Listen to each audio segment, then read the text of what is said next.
nosotros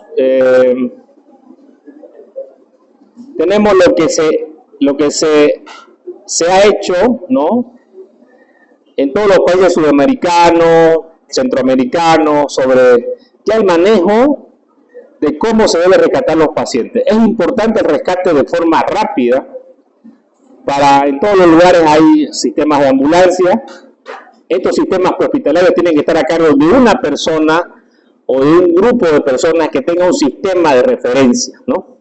Lamentablemente acá todavía no está funcionando muy bien esto porque hay intereses mezquinos de algunas personas y no tenemos una referencia. El CIRME sí, que trabaja con los de la alcaldía, más o menos que la quiere, digamos, más o menos, pero no está bien.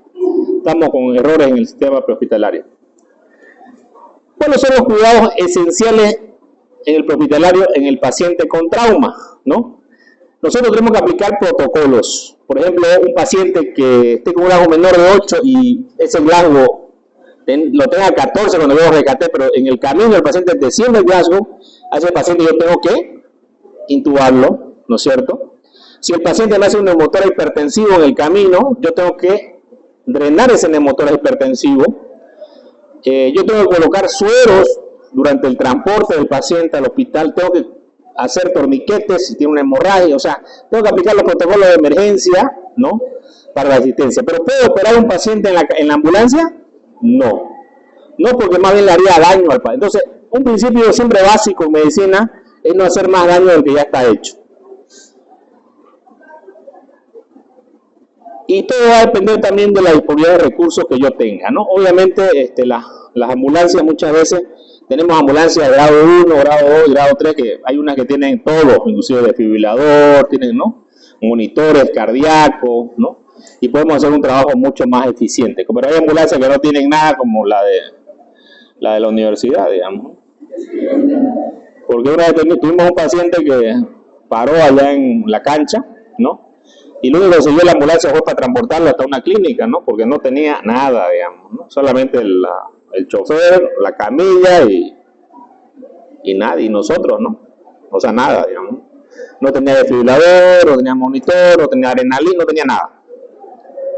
Entonces, es importante esto. Conocimiento médico más eficiencia educativa más organización local es lo importante para salvar. ¿En cuánto tiempo yo debo rescatar a un paciente de la escena? En 10 a 15 minutos, ¿no? Ese es un trabajo eficiente, ¿ya? Si nos tardamos más ese periodo de tiempo, probablemente no sea tan eficiente nuestro trabajo. 10 a 15 minutos es el tiempo ideal para rescatar un paciente. Ese tiempo solo se puede sobrepasar en casos de extrema seguridad. Por ejemplo, ya yo comenté sobre si el área no está acordonada, no es el área segura. En ese caso podemos tardar un poco más de tiempo, ¿no es cierto? Porque no hay seguridad del área. Por ejemplo, un derrumbe, un terremoto, ¿no?, un tiroteo, ¿no? Las situaciones de emergencia y desastre, la prioridad del traslado debe asignarse de acuerdo al grupo de triaje: prioridad 1, rojos; prioridad 2, amarillo; prioridad 3, negros; y prioridad 4, verdes. Aquí tenemos algunas personas que de un edificio que se cayó, están rescatando. La inmovilización es lo más importante, ¿no? Nosotros tenemos una tabla espinal aquí en el laboratorio que vamos a empezar a usarla con ustedes, porque ustedes aprenden a transportar un paciente. Así que esto es importante también que lo aprendamos a hacer. El médico tiene que aprender a hacer un rescate de un paciente, ¿no? Con una camilla, incluso a veces improvisamos camillas humanas, y somos varios. Tiene que aprender todos los mecanismos para hacer un transporte. Inmovilizar al paciente es importante. Aquí lo están haciendo, como ustedes pueden ver, con unas maderas, ¿no es cierto? Pero la idea es la inmovilización, ¿no?, de la columna cervical, la columna torácica, la columna dorsal y las extremidades, ¿no? Inmovilizado adecuadamente para que pueda ser transportado adecuadamente. Aquí hay una férula que se le hace a la extremidad, una férula que se está haciendo acá. También vamos a hacer férulas, ¿no? Hemos hecho con el anterior grupo, con ustedes vamos a hacer también, que aprendan a hacer una férula de yeso o una férula de cartón, ¿no?, que es lo que nosotros hacemos la primera medida. Una férula sirve para dos cosas importantes en un paciente que está fracturado. Uno, al inmovilizar aliviamos el dolor, y la otra, controlamos la hemorragia también. Ahora, esta es una pregunta de examen, ¿no? El año pasado no la hicimos y no la respondieron. En caso de cubrir distancias entre 50 a 300 kilómetros en equipos de ala rotatoria, helicóptero, pero distancias entre 300 y 400 corresponden a un avión, ¿ya? Si no se acuerdan de esto, acuérdense de Camacho, ¿no? Que lo llevaron por paso, ¿no? Cuando lo secuestraron, ¿no? Camacho, lo llevaron hasta el Chaparro y el Chaparro lo llevaron hasta La Paz, ¿no? Por eso que no pueden volar más de esa distancia. Si la distancia del transporte es solamente 300, sí se puede hacer en helicóptero, pero más de 300 se necesita un avión de traslado. Y generalmente esto va a depender mucho de dónde es el lugar que lo están recibiendo. Obviamente los hospitales y los aviones y los helicópteros son helicópteros especiales que tienen monitores y que tienen recursos para la atención de un paciente, ¿no? Y obviamente hay médicos también experimentados en esto, ya que las aeronaves cuando vuelan a niveles elevados por encima de los 10.000 o 3.000 metros sobre el nivel del mar, todo lo que tiene aire dentro del cuerpo, si tiene una motora laminar, el paciente va a ser una motora hipertensivo probablemente. Entonces tengo que estar precaviendo esto. También puede haber explosión de intestino, o si hay una perforación de intestino pequeña, se puede perforar completamente. Y esto tengo que saberlo cuando llevo un paciente en avión, ¿no? En presiones entre 2.300 a 3.000 va a haber un aumento de la presión. Generalmente los pacientes necesitan que sean las naves presurizadas, ¿no es cierto? Y siempre tenemos que darle oxígeno al paciente durante el traslado de este paciente. Entonces la presurización es lo que está dentro de la nave. De acuerdo a lo anterior, el traslado aeromédico, un paciente siempre dependerá de su patología y no de la aeronave. La patología aguda de operaciones quirúrgicas, pacientes del sistema urinario, gastrointestinal, neurológico, cardiovascular, ventilatorio, entre otros, pues será un mínimo de 72 horas para estabilizar las condiciones clínicas, asegurar la evolución satisfactoria del paciente. Sin embargo, es importante tener en cuenta que la atención médica no existe, la situación es vida o muerte, la evacuación aeromédica se debe realizar bajo ciertos riesgos que el paciente puede cometer. Y obviamente tenemos personal calificado para esto, ¿no? Que hay personas que llevan constantemente a estos pacientes en aeronaves y ya saben manejar a un paciente en las alturas, ¿no? Y obviamente son cursos que se preparan los médicos para hacer este transporte de pacientes. Aquí tenemos unos médicos que están monitorizando, tienen sus monitores, su ambulancia, su camilla, ¿no? Su aeronave. Y tienen también todo para hacer el tratamiento, ¿no? Inclusive drogas vasoactivas, ¿no? Hay aviones que son como una terapia aérea, ¿no? Y obviamente médicos que están capacitados para este manejo. El trabajo prehospitalario terrestre, esa es otra, que es lo que comúnmente hacemos, ¿no? Que tenemos acá, distancias largas, a veces o distancias cortas, donde un paciente es trasladado, ¿no? Generalmente en la ciudad, hasta que llegue a un hospital, 30 minutos va a tardar un paciente, probablemente un poco más de tiempo, ¿no? Aquí tenemos un paciente inmovilizado, collar cervical, ¿no? La tabla espinal. Y acá es importante, ¿no? Yo me acuerdo cuando era residente el primer año, practicábamos esto con los internos y los internos me dicen, doctor, me dice, llegó un paciente, me dice, nosotros vamos a salir. Y se van los internos, vayan, yo estaba suturando un paciente y se van los internos, ¿no? Miércoles. Yo terminé de suturar, me tardó un minuto más, digamos. Ellos ya lo habían metido el paciente, estaba con su collar hermoso el paciente y ellos estaban felices, ¿no? Dice, mira, doctor, cómo ha manejado el paciente, ¿no? Cuando yo lo vi el paciente, estaba hermoso con su collar cervical, ¿no? Así. Pero no respiraba. Y no se fijaron que no respira. Ay, doctor, no nos dimos cuenta, digamos, ¿no? Por eso, que importante es la vía aérea y collar cervical, ¿no es cierto? O sea, quiero lograr la vía aérea. Si no respira, tengo que hacer la atención, ¿no? Entonces tuve que salir afuera, hablar con la familia, preguntarle qué pasó, decirle que el paciente llegó en paro respiratorio y que íbamos a intubarlo y que íbamos a hacer maniobra de reanimación. Tenía que hablarlo con la familia. Entonces, fíjense toda la importancia de seguir adecuadamente, ¿no? No es nomás que le pongan todo y no valoren la vía respiratoria.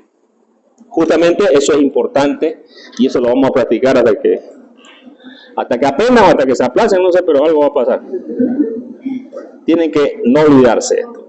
Aquí tenemos el rescate en una situación de una avenida, puede ser en una calle, es importante la seguridad del área, ¿no es cierto? Si es una avenida, tiene que estar cerrada la avenida, ya no pueden circular vehículos, ¿no es cierto?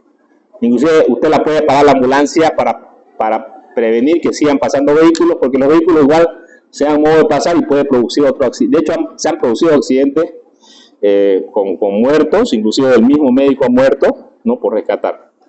Y también, justamente, aquí comento, porque era un alumno mío, así como ustedes, él estaba de vacaciones creo que vivía en San Ignacio, hay una laguna grande donde andan en Concepción, allá estaba. Y resulta que un tipo, bueno, ese era mi paciente, el tipo este, yo lo había atendido unos 6 meses atrás. Resulta que él tuvo un problema, un absceso en el tórax, lo manejé en una clínica, lo saqué. Y él me dice, doctor, le agradezco, me dice el paciente, pero yo cuando muera quiero morir así, de una. 6 meses después, un tipo estaba con su moto náutica y él, mi paciente, el que lo había operado del absceso del tórax, estaba parado en la playa y en la motonáutica salió y de una lo mató. Salió y lo mató, murió. Sin embargo, hubieron otros accidentados más, porque se salió fuera de, habían como unos 3, 4 accidentados. Y el colega, que era un estudiante, justamente ya era médico, ya había internado, estaba allá, dijo, yo soy médico, dijo, yo puedo llevarlo a estos pacientes. Y se vino en una avioneta con 2 pacientes. Lamentablemente, la avioneta nunca había salido de noche, no sabían despegar de noche, y tras que salió de la pista, se chocó con unos árboles y murieron todos. Murió el médico, murió el piloto y murieron los pacientes también, ¿no? Entonces, siempre es importante usar el sentido común, ¿no es cierto? Si nunca había despegado, entonces siempre debe tener un poquito de precaución y decir, pues mejor no salgamos, ¿no es cierto? Que salga al otro día o lo estabilicen en el hospital que tienen en Concepción, ¿no? O lo lleven por tierra, ¿ya? Entonces el sentido común me dice que es lo más seguro que yo debo hacer. Entonces hay que tener cuidado siempre con esto y estar siempre alertas. Muy bien. ¿Qué es lo que tengo que hablar en la escena? Seguridad y la situación. ¿Debe usar dispositivos de bioseguridad? Sí, guantes, mascarillas, lentes de protectores. Valorar inicialmente al paciente con la secuencia ABCDE. Control manual de la columna cervical. Despeje de la vía aérea. Quiere decir que yo muchas veces, si está inconsciente, yo voy a agarrar mi dedo, voy a meter en la boca y voy a ver si tiene alguna. Generalmente tienen bolo, todo el mundo anda boleando ahora. Le sacan su bolito, ¿no? Y si tienen deudas potizas, se la sacan también. Y si tiene coágulos, alimentos, también debemos despejar la vía aérea, colocar una cánula de mayo y poder ventilarlo al paciente. Soporte ventilatorio. Una vez nosotros tenemos ya la mascarilla AMBU, estamos haciendo el soporte ventilatorio para después intubarlo. Control de hemorragia. Ya se va a depender si es una hemorragia externa o una hemorragia interna. Si yo tengo una hemorragia externa en las extremidades, brazo, pierna, el recurso compresión directa. Si no para con la compresión directa, puedo hacer un torniquete. Si no para con la compresión directa. Pero si son lesiones que son en la axila, en la ingle, puedo usar otro recurso que es el empaquetamiento de la herida, o meter una sonda Foley, inflar el balón sobre la herida, o meter varias sondas Foley para que haga compresión dentro de la herida, ¿no? Esos son los recursos en caso de que, pero no vamos a practicar, no se preocupen, en caso de que no podamos controlar la hemorragia.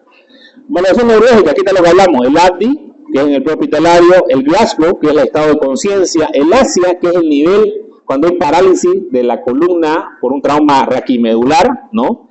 Vamos a medir cuál es el nivel sensitivo y motor, ¿no es cierto? Los traumas raquimedulares son muy comunes, inclusive ahora ya han aparecido los traumas raquimedulares por el uso del celular, ¿no?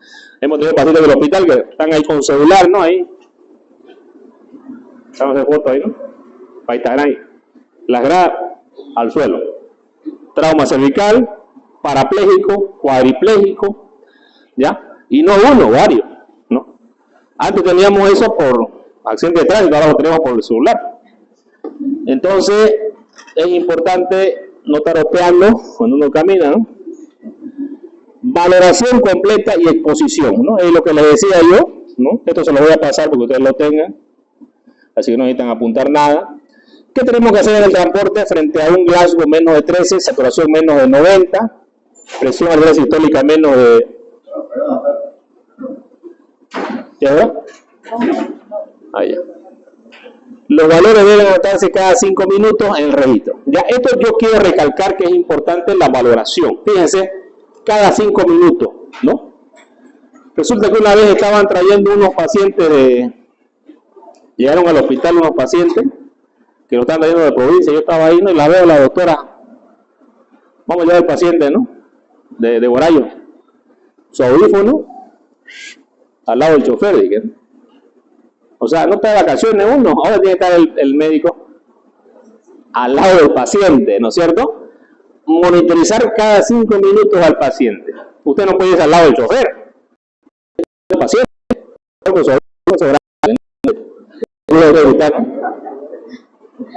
parece, ¿no? Pero voy a traer la foto, a ver.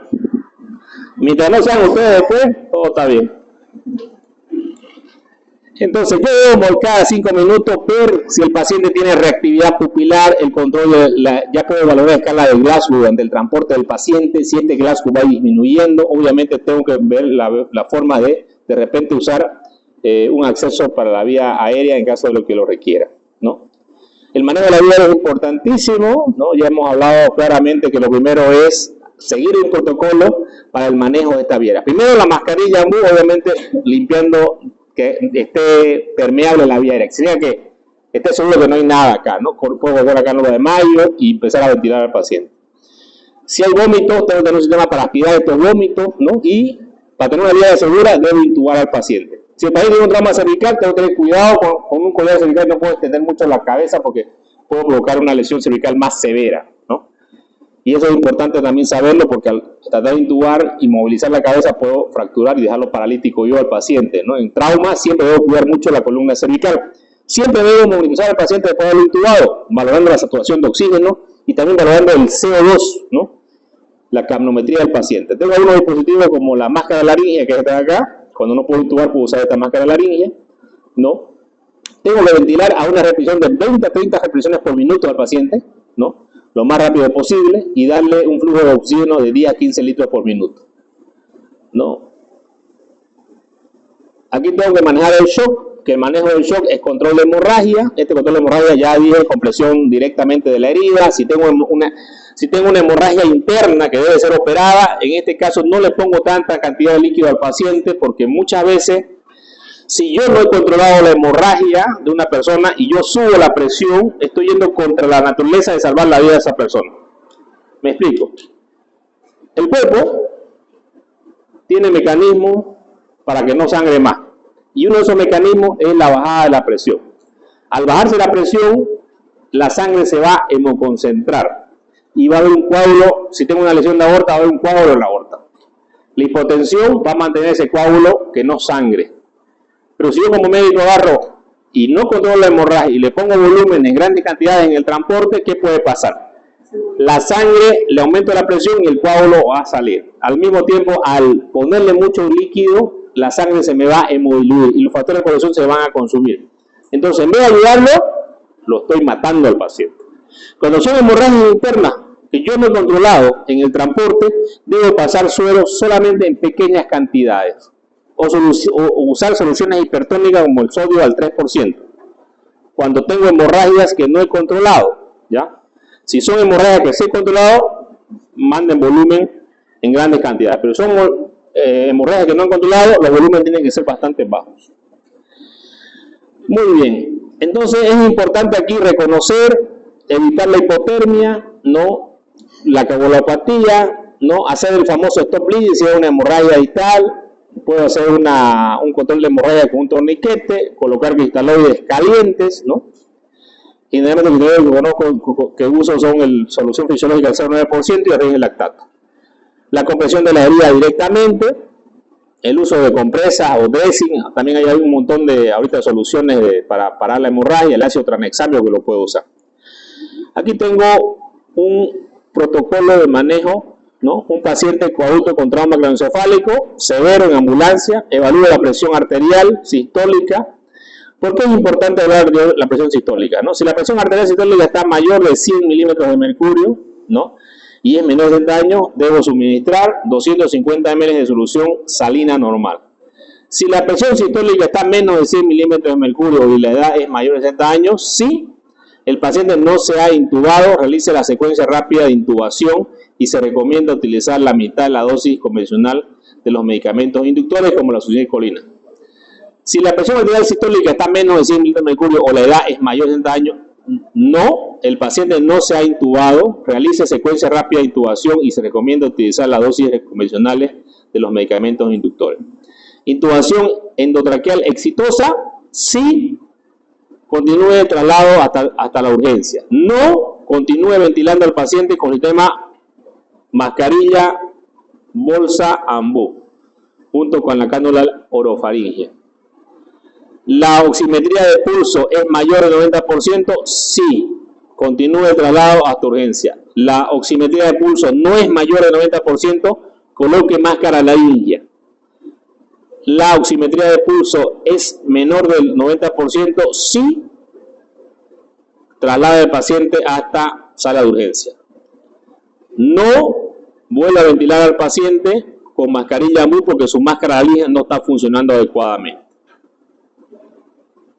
¿Cuáles son los medicamentos que puede usar para hacer la inducción de que el paciente quede sedado? Fentanil 1 microgramo kilogramo peso, midazolam 0 miligramo kilogramo peso o succinilcolina 1 miligramo kilogramo peso. ¿Ya? Esto lo usamos en el traslado, es el manejo de secuencia rápida. Aquí tenemos nosotros, por ejemplo, una noticia muy triste. El niño muere atropellado por un camión. ¿Y de qué muere el niño? De una hemorragia, ¿no? Esto pasó en la ciudad de Santa Cruz. El camión le amputó la pierna y nadie le hizo un torniquete y lamentablemente el paciente murió. ¿Qué recomendaciones para el control de sangrado prehospitalario tenemos? Hemorragia prehospitalaria. Aplique presión directa o vendaje compresivo. ¿Qué es un vendaje compresivo? ¿No? Lo vamos a practicar también eso, así que no se preocupen. Presión directa efectiva en la hemorragia controlada. Presión directa inefectiva o en práctica hemorragia no controlada. Herida susceptible de recibir torniquete, por ejemplo, extremidad. Aplique torniquete. Herida no susceptible de recibir torniquete, por ejemplo, articulación. Aplique agente hemostático, ¿no? ¿Qué agente hemostático conocemos? Hablamos del ácido tranexámico. Aquí tenemos la compresión. Siempre tenemos que descubrir la ropa, ¿no? Para poder hacer la compresión directa sobre la herida, ¿no? Esto lo vamos a practicar también. Esto pasó acá donde cargaban gas. Aquí tenemos el sistema de torniquete, que es el famoso stop bleeding. Esto lo vamos a practicar también con ustedes, cómo hacer un torniquete en los pacientes, ¿no? Para parar la hemorragia, siempre por encima de la hemorragia, ¿no? Aquí está la pierna, aquí estamos en el muslo, ¿no es cierto? Siempre aplicar la hora, ya inclusive hay un protocolo de manejo, esto se llama stop bleeding, que se lo realiza para cualquier persona. Esto lo creó el Colegio de Cirujanos para que haya una atención adecuada a los pacientes. Muy bien, aquí tenemos paciente adulto con trauma craneoencefálico. Realiza escala de coma de Glasgow. Escala de Glasgow de 13 a 15. Cumple criterios para tomografía. ¿Cuáles son los criterios para hacer una tomografía? Fractura de cráneo, incluido signo de fractura de base de cráneo, equimosis periorbitaria, equimosis retroauricular, otorraquia, rinorraquia, convulsiones postraumáticas, déficit neurológico focal, vómitos persistentes mayores de 2 episodios, caída del Glasgow por menos de un punto, craneotomía previa, mecanismo del trauma producto por atropellamiento o condición de peatón, historia de coagulación o anticoagulación farmacológica, paciente con sospecha de intoxicación, caída de la altura mayor de 1.5 metros, yo le dije 2 metros, amnesia retrógrada más de 30 minutos y o anterógrada, edad mayor o igual a 60 años, cefalea severa, visión borrosa, diplopía. Aquí tengo otro, criterio de remisión, Glasgow menor de 15 hasta 2 horas después de la cefalea severa, más de 2 episodios de vómito, fractura de 2 episodios de vómito, fractura de cráneo incluida, ¿no? Esto es lo mismo que esto, ya. Entonces, si cumplen los criterios, remitir a un centro de alta complejidad para realizar una tomografía, como un tercer nivel, por ejemplo, ¿no? Si no cumple los criterios de remisión, continuar el manejo en el centro de baja o mediana complejidad, hablamos de un segundo nivel o de un primer nivel, donde lo puedo observar al paciente. Si tengo un Glasgow moderado a severo, que el Glasgow es de 13 a 12, directamente yo voy a remitir a un centro de alta complejidad. La pregunta es acá, ¿qué paciente no remito a un centro de alta complejidad? Aquellos pacientes que tienen un Glasgow de 13 a 15 y no cumplen ningún criterio de remisión. ¿Cuáles son los criterios de remisión? Todo lo que hemos hablado acá, ¿no? Si tiene alguno de estos, cefalea, vómito, cualquiera de estos, ya el paciente tiene que ir a un centro de mayor complejidad. Entonces usted no lo puede retener en un centro de menor complejidad. Es importante cuando el paciente es inconsciente sacudirlo, hablarle, a ver si nos responde. Si no me responde, tengo que aplicar los mecanismos de atención del paciente, ¿no? Aquí hay unos criterios de ASIA que se manejan para valorar el trauma raquimedular. A. Ausencia completa de la función motora y sensitiva. Ausencia de la función motora en preservación de la función sensitiva por debajo del nivel de la lesión. Preservación de la función motora con fuerza muscular menor de 3. Preservación de la función motora con fuerza muscular mayor a 3. Función motora sensitiva y sensitiva normal. E.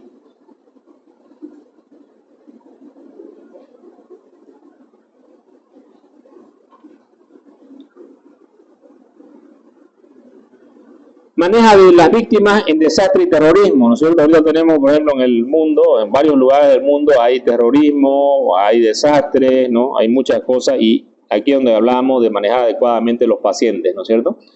Hablamos de un desastre cuando los recursos de un hospital, como un terremoto, un cataclismo, pues no, una explosión puede causar mucho daño en los pacientes, ¿no? Aquí tenemos la Torre Gemela, por ejemplo. Acá tuvimos los desastres, por ejemplo, cuando hubo lo del COVID, ¿no es cierto? Muchos pacientes, pocos hospitales, ¿no? Pocos recursos, ¿no? ¿Y qué es lo que crea el municipio? Crea el COE, ¿no es cierto? Este centro operativo, ¿no? Para ver la epidemiología de los pacientes que están lesionados, ver dónde lo van a referir, ver los recursos hospitalarios, ¿no? Es importante tener esto, un sistema que valore todos nuestros recursos hospitalarios que tenemos en la zona de desastre. La respuesta médica del desastre, la búsqueda del rescate, grupos de especialistas que son rescatistas adecuados para cierto, un huracán, un terremoto, ¿no? Gracias a Dios aquí nosotros nos salvamos de algunas cosas. El triaje del desastre, ya hablamos que los recursos que tienen que ser manejados, ¿no? Por personas que tengamos recursos adecuados, ¿no? Niveles del triaje, nivel 3 del triaje. Aquí tenemos un nivel 3 del triaje, es la prioridad para transferir los pacientes a las instalaciones médicas definitivas. Se asignan usando la misma clasificación del color del triaje médico inicial. La evaluación puede ser útil en un desastre por descomprimir el área de desastre, proveer cuidados quirúrgicos especializados para víctimas específicas, aquellas quemaduras mayores, lesiones por aplastamiento o pacientes que requieran cirugías complejas.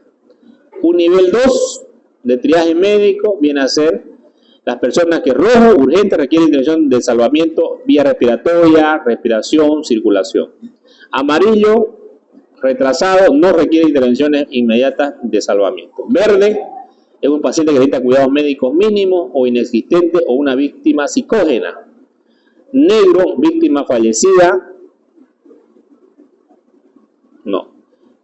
Entonces, para saber la gravedad de un paciente, tiene que haber una alteración en las vías respiratorias. ¿Qué es una alteración en las vías respiratorias? El paciente respira rápido, el paciente está cianótico, ¿no?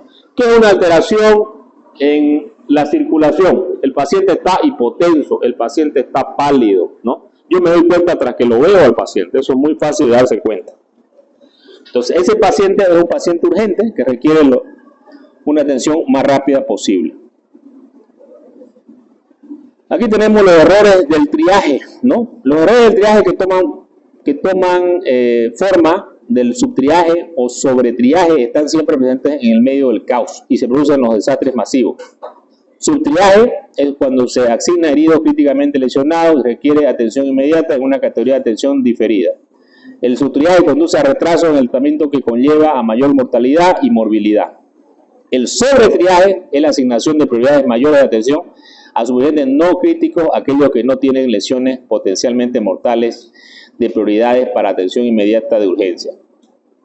Y cuando la incidencia del sobretriaje es mayor, el sistema médico llega a abrumarse e incidentes con bajas masivas, especialmente explosiones. Los errores de triaje más comunes implican mayor sobretriaje que el subtriaje. Aquí claramente explica que cuando usted no evalúa adecuadamente los pacientes, no los selecciona adecuadamente, ¿no? Por ejemplo, en el caso de esta paciente, llevaron a la clínica un paciente y lo operaron.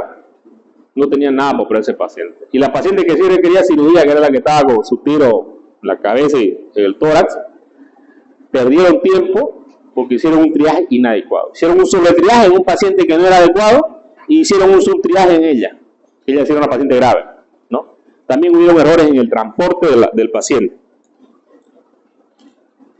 Atención definitiva es la atención completa del paciente en quirófano, tratamiento con sangre, terapia intensiva, hasta completar la rehabilitación del paciente, ¿no? Las amenazas de terrorismo en la Franja de Gaza, muchos accidentados, ¿no? Muchos heridos, bombardeos constantes, muchos pacientes amputados que requieren atención, ¿no? Zonas de desastre, ¿no? Aquí está una herida por metralla, fíjense cómo queda completamente. En otro caso, muchas veces hay que amputar desde la pierna del paciente, ¿no? Porque la lesión por metralla lo van a matar de sepsis, generalmente al paciente, ¿no? Aquí tenemos algunos scores para valorar. Siempre valoramos cabeza, tronco, extremidades, ¿no? Y le damos cierta puntuación para saber la gravedad del paciente, ¿no? Esta es la famosa escala de severidad del trauma, ¿no? El ICS, ¿no? Que nos va a indicar la gravedad del paciente antes de nuestra atención. Esta escala de gravedad sirve para que ustedes valoren su calidad en la atención de los pacientes. Cuando hay centros de trauma que manejan las escalas de ICS, sí valoran realmente cuál es la atención del trauma. Entonces, cuando tengo un ICS elevado, con una mortalidad elevada, pero mi mortalidad es menor, significa que mi calidad en mi sistema hospitalario es buena. Pero sin embargo, tengo un ICS con mortalidad baja, pero mi mortalidad es mayor a lo estipulado por el ICS, significa que mi calidad de atención es mala, ¿ya? Entonces, para eso sirven las escalas, para valorar la eficiencia y la calidad de la atención en los sistemas hospitalarios. Aquí tenemos una herida por metralla, ¿no? Aquí tenemos la metralla. Bueno, ¿qué es la conclusión? El objetivo de la respuesta médica de desastre es reducir la mortalidad crítica asociada a un desastre. La tasa de mortalidad crítica se define como el porcentaje de supervivencia gravemente heridos que luego muere. Numerosos factores incluyen la tasa de mortalidad crítica e incluidos. Precisión en el triaje, en particular incidencia sobre triaje de las víctimas, transferencia rápida del paciente o cuidados definitivos, implementación de procedimientos de control de daños, intervención de atención de pacientes críticos, preparación y respuesta regional a la condición. Aquí tenemos el verde, el amarillo, el rojo y el negro, ¿no? El rojo, ya hablamos que son signos de la alteración circulatoria o respiratoria, el amarillo que no requiere atención rápida y el verde que está muy tranquilo. Aquí tenemos el triaje, ¿no? La respuesta de tanto los colores, el negro que ya está muerto, ¿no? A un triaje adecuado. El triaje avanzado, ¿no? El verde puede caminar, el negro está muerto, el rojo tiene alteración de la frecuencia respiratoria más de 29 o menos de 10, presión de llenado capilar mayor de 2 segundos, frecuencia cardíaca más de 120, ¿no? Si no tiene ninguno de estos signos, se considera amarillo. Si tiene estos signos, se considera rojo. La escala de coma de Glasgow, ¿no? Obviamente, una escala de Glasgow baja es la que nos va a decir que hay un daño neurológico, ¿no? Entonces tenemos la frecuencia respiratoria también que va a estar elevada o disminuida, le podemos poner un puntaje, y de acuerdo a esto, un puntaje de 1 a 10, primera prioridad, una segunda prioridad de 11, y puntaje de 12, tercera prioridad, y el que no tiene respuesta, prioridad 0, pacientes que han muerto.